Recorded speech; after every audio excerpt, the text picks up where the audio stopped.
Vamos a comenzar por otras preguntas, Mario. Si se tuviera que volver a diseñar el sistema de carreteras de nuestro país, ¿se volvería a apostar por un sistema radial como el actual? ¿Qué ventajas aporta? No, vamos a ver.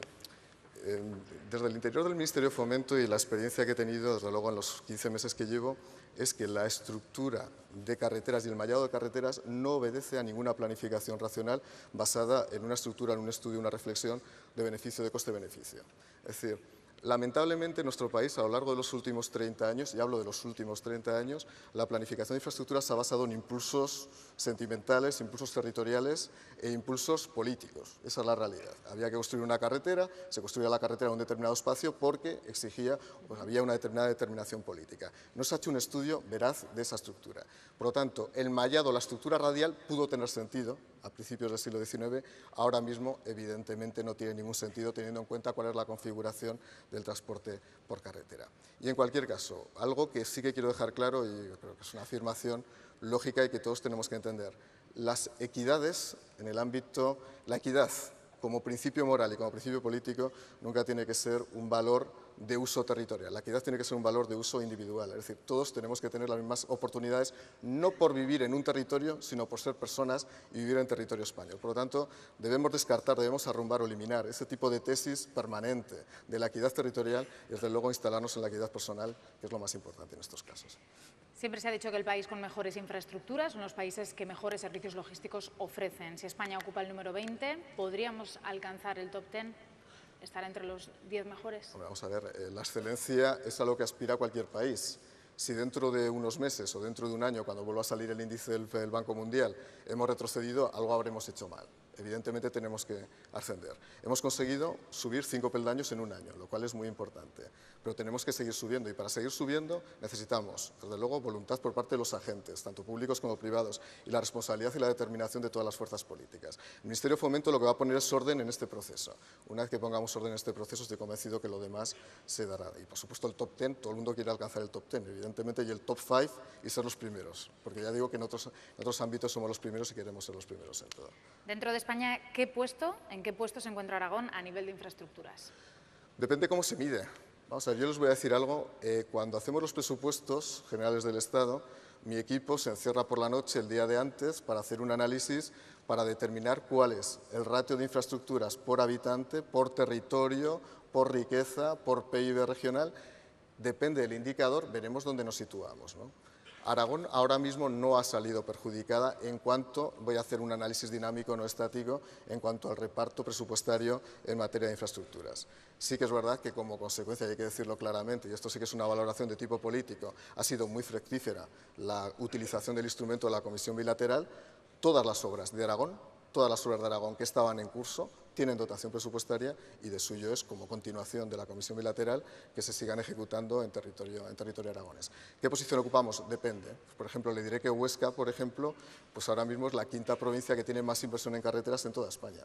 Pues estamos en una posición muy importante. Teruel no tiene esa posición y Zaragoza se encuentra en una posición que está entre el 15 y el 20 en la 20 provincia. No estamos mal situados relativamente, pero ya digo, yo insisto con un discurso más nacional. Es decir, la posición, la equidad no la deben dar los territorios, sino las personas. Y tenemos que tener esa visión que trascienda al territorio. Respecto a esta cuestión, si salimos de nuestra comunidad, ¿qué papel debería jugar Aragón en la Estrategia Nacional de Logística? ¿Debería jugar o va a jugar? Aragón está jugando un papel activo. Primero, porque está presente la Consejería de Obras Públicas y de Vivienda del Gobierno de Aragón. Y en segundo lugar, porque Aragón en sí mismo dispone de centros logísticos de primera referencia, de primer nivel. Yo estoy convencido que la experiencia, la capacitación y la habilitación de los profesionales y los actores que han estado hasta ahora desempeñando ese trabajo en el ámbito aragonés va a ser clave para el desarrollo de la estrategia nacional. Ahora, como quedan todavía 2 meses para hacer pública esa estrategia que se va a configurar como consecuencia de la acumulación de aportaciones por parte de todos los agentes, que mejor que desde luego invitar a todo el mundo para que esas reflexiones nos lleguen al Ministerio de Fomento. Hay varias preguntas relacionadas con Plaza. Teniendo Plaza la importancia que tiene dentro del entorno de la Europa de los 27, ¿por qué no se promociona dentro de las instituciones? Bueno, y también, ¿cómo afectaría a la plataforma logística Plaza la apertura de una vía ferroviaria directa con Francia? Bueno, vamos a ver, aquí hay 2 temas. Plaza, en primer lugar, es la plataforma logística más importante del sur de Europa. que no se esté promocionando, yo creo que se está promocionando diariamente. La promoción corresponde al Gobierno de Aragón, corresponde desde luego al Ayuntamiento de Zaragoza y nos corresponde a nosotros. Y les puedo asegurar que por la parte que corresponde al Ministerio de Fomento promocionamos todas las plataformas logísticas españolas y desde luego Plaza, por ubicación, por excelencia y por su propia excelencia, está siendo constantemente respaldada por el Ministerio de Fomento. ¿Y cómo afectaría una reapertura del transporte de mercancías por Francia? Pues de manera muy positiva, evidentemente.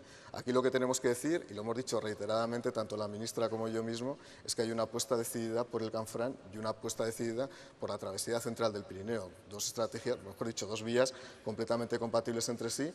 De hecho, hemos pedido ayuda para que se sigan desarrollando los proyectos para la reapertura del Canfranc y para la travesía central del Pirineo. Estamos en las mismas condiciones. La agrupación europea tiene ahora mismo un proyecto en marcha valorado en 1 millón de euros para hacer un estudio para analizar cuáles son los costes-beneficios de este proyecto. Nos preguntaban también para cuándo la reapertura del Canfranc, lo acaba de contestar. Y respecto a Plaza nos decían también que cuándo va a construir el Ministerio de Fomento una vía de ferrocarril de mercancías que una Madrid y Plaza y que así evitar que actúe como fondo de saco.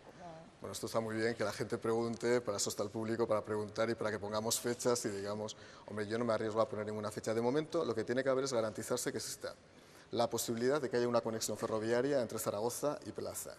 Aquí se están analizando varias alternativas, algunas ya han sido anunciadas por el consejero de Obras Públicas del Gobierno de Aragón, incluso existe algún operador privado que estaría dispuesto a explotar la vía. Y yo creo que vamos a analizar esas vías, esa solución técnica, esa solución funcional se está analizando con el Ministerio de Fomento y con la Consejería de Obras Públicas. Vamos a dejar a medio plazo cualquier otra solución para conectar Zaragoza con Madrid, desde el punto de vista del transporte de mercancías. Estamos trabajando en ello, es decir, ahora mismo las vías que tenemos son compatibles para el transporte de mercancías por ferrocarril. Por lo tanto, probablemente no sería necesario hacer ninguna inversión, sino adaptar lo que ya existe para que esa realidad que acabas de comentar sea cierta. Citaba usted la travesía central pirenaica. Nos preguntan si cree usted que es realmente viable, si podemos vencer la fuerza de territorios como Cataluña, País Vasco y en Francia desde Burdeos o Marsella. Es que la política, y no la entiendo como enfrentamiento entre territorios. O sea, yo precisamente antes, cuando hablaba de la equidad, como sabía que iban a venir estas preguntas, la equidad interterritorial no la comprendo. Yo comprendo la equidad entre las personas, directamente. La justicia es justicia individual y no es justicia territorial. En el momento que hablamos de justicia territorial o equidad territorial, cometemos un error de base y además nos hacemos pequeños sistemáticamente como país. Por lo tanto, la equidad tiene que ser equidad global. La TCP será una realidad cuando tenga que ser y es perfectamente compatible con cualquier otro tipo de corredor como el corredor mediterráneo. No queda ninguna duda. Quiero recordar que el corredor mediterráneo se incluye como propuesta por parte del Ministerio de Fomento el año pasado. Y quiero recordar que hace 2 años se excluyó para que formara parte de la red básica por parte del anterior gobierno. O sea, que esa es la realidad. Nosotros consideramos que es posible, que son compatibles ambos sistemas. Y lo decía antes en mi intervención, no tenemos que ser alicortos de pensamiento. Tenemos que ver que la travesía central del Pirineo será una realidad cuando tenga que serlo, pero no prescindir también de las bondades que pueden suponer otros corredores, que desde luego reportarán grandes beneficios también a Aragón y en particular el caso de Plaza sería un caso muy sistemático, muy sintomático. Hablando de equidad y de comparaciones, ¿son compatibles nuestras infraestructuras con las de países vecinos como Francia o otros tan cercanos como Marruecos? Sí. Bueno, con Marruecos declino la comparación. Los casos difíciles, sí. Es más difícil la comparación, pero con Francia evidentemente podemos compararnos. Nosotros tenemos los kilómetros de alta capacidad en carreteras, tenemos el número de kilómetros más alto de toda Europa, mucho más que Francia. Por ejemplo, le voy a dar algún dato. Mientras en Francia el 80% de las redes de alta capacidad, autopistas y autovías, son de pago, en España solamente el 35% es de pago. Para que veamos que el modelo de financiación de las infraestructuras viarias en nuestro país adolece al menos de un principio básico para determinar cuál es la financiación, cuál es el modelo central de financiación. Yo creo que con Francia no tenemos nada que envidiar. Francia está por delante de nosotros en su conjunto, pero, por ejemplo, tenemos más aeropuertos que Francia. ¿Esto es bueno o malo? Antes me has formulado la pregunta. ¿Habría que construir el modelo de malla que se hizo en su momento de carreteras? ¿Habría que construir nuevamente 47 aeropuertos en nuestro país? Pues la respuesta seguramente es que no habría que construir 47 aeropuertos en nuestro país, pero lo cierto es que están construidos ahora mismo. Y como están construidos, vamos a ponerles en valor. ¿Y cómo se pueden poner en valor los aeropuertos? Pues de luego determinando cuáles son los usos más adecuados para cada uno de los aeropuertos y determinando cuáles son los horarios de apertura racional y cuáles son los operativos disponibles. Por lo tanto, con Francia nada que envidiar.